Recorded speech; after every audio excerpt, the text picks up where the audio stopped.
આપણા સમાજમાં દીકરીને અનેક નામોથી નવાજવામાં આવે છે.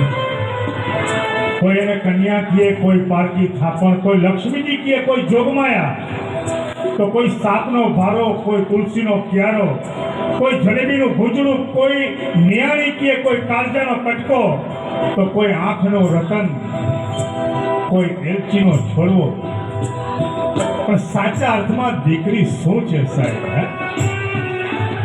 દીકરી જો બેન બને ને તો પ્રેમનું દર્પણ છે, અને પત્ની બને તો સમજી લેજો પોતાનું સમર્પણ છે, અને ભાભી બને તો ભાવ ભીનો ભાવનાનો ભંડાર છે, મામી માસી હોય તો સ્નેહનો સત્કાર છે, અને કાકી બને તો કર્તવ્યનો કિરદાર છે.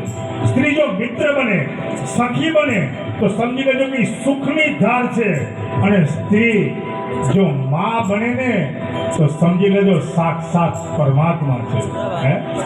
એ દીકરી શું છે સાહેબ? દીકરી પ્રસાદી છે દેવતની, ભાગ્યશાળી છે માતા પિતા કે જે એમ કહેવાય કે કન્યાદાનનો રૂડો લાવો લઈ રહ્યા છે. કન્યાદાનના મંગળ પ્રસંગે આવો.